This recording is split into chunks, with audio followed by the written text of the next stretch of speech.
I think it was about a month ago that one of the members on the Discord, 90, thank you so much, 90 by the way, made me aware of this beautiful book, the Encyclopedia of Tibetan Symbols and Motifs by Robert Beer. This is a publication by Shambalah.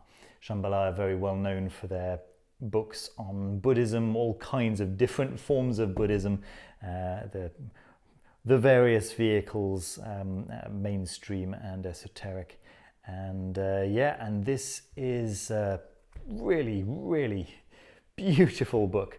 Let me show you what it's like underneath the dust cover. The dust cover itself is kind of glossy.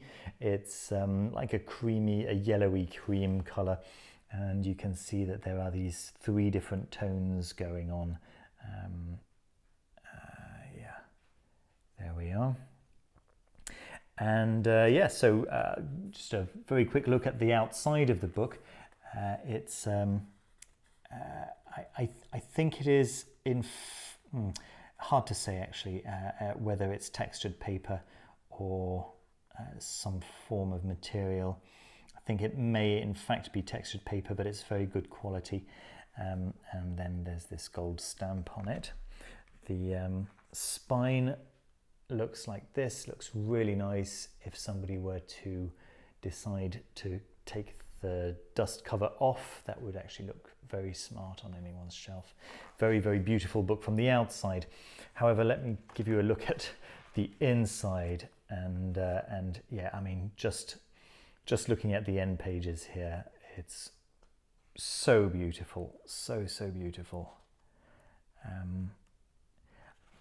It's hard for me to say whether this has mainly been put together, like whether the art is mainly made with some kind of vector program on a computer. It's so precise. Yeah, really, really lovely.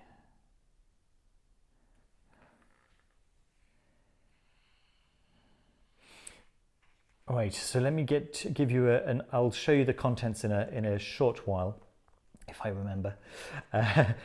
So there's a brief introduction talking about the reasons why Robert Beer kind of got into all of this in the first place, and this is kind of what the bulk of the book looks like. So it's pages with a theme.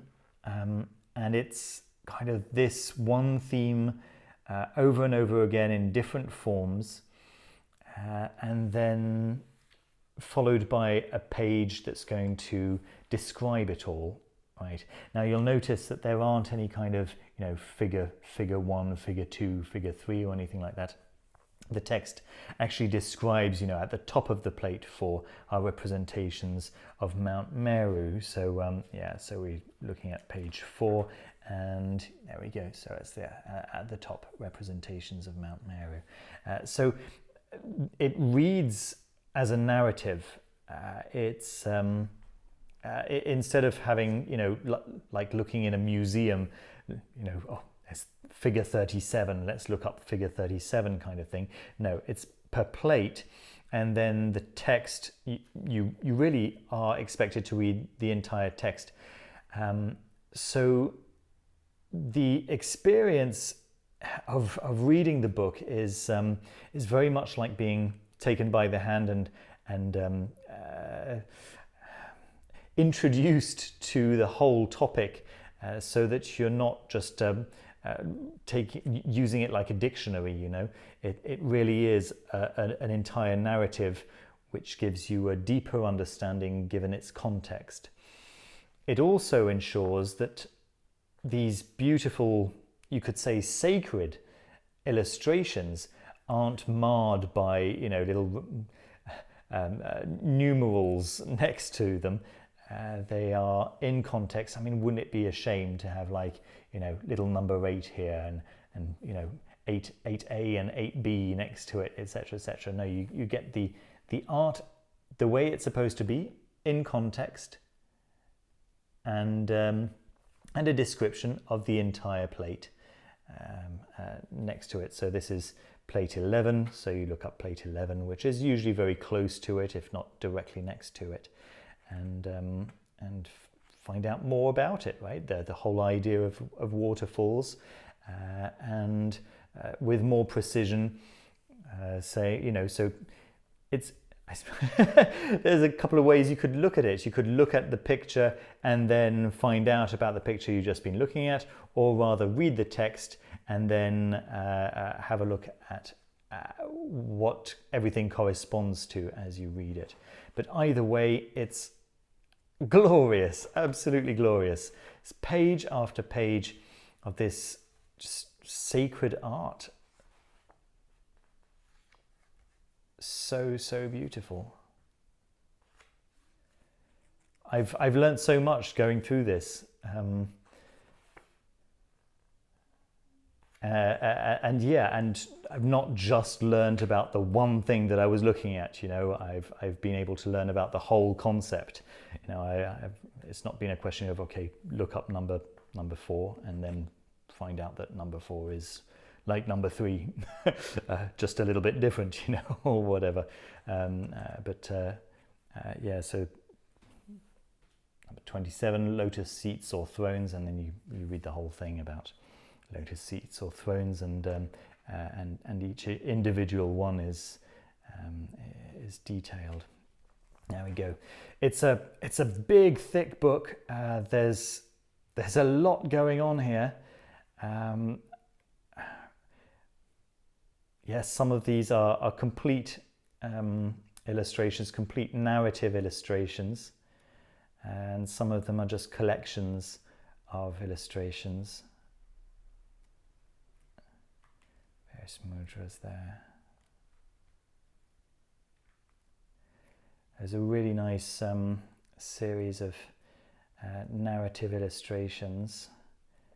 Oh, where were they? Am I going to find them? Oh yeah, possibly. There we go. It's quite a famous one here with the unconscious mind and the monkey mind, the monkey mind pulling the unconscious, pulling the unconscious mind away from the practitioner, all the way up until the monkey actually leaves the practitioner with his full mind, right?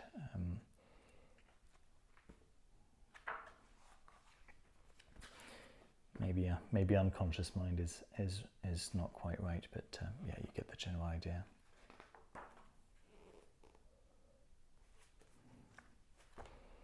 There we are. So yeah, you probably know by now if this is something that you're curious about, interested in.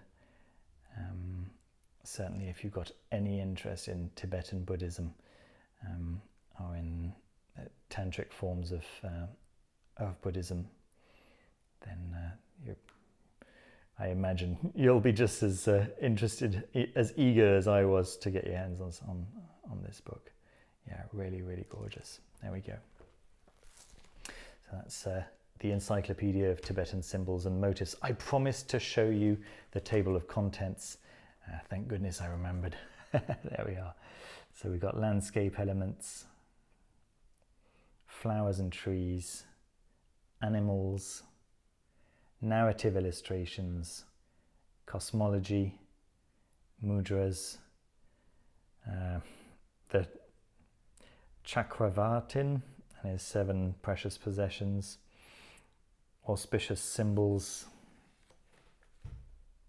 various peaceful offerings, jewels and ritual implements, the wheel of sharp weapons, wrathful offerings, tormas and ritual fire hearths, and geometric borders, patterns, designs and motifs. Okay, I hope you enjoyed the video, guys. Thanks so much for watching, and see you very soon with another video. Take care. Bye-bye.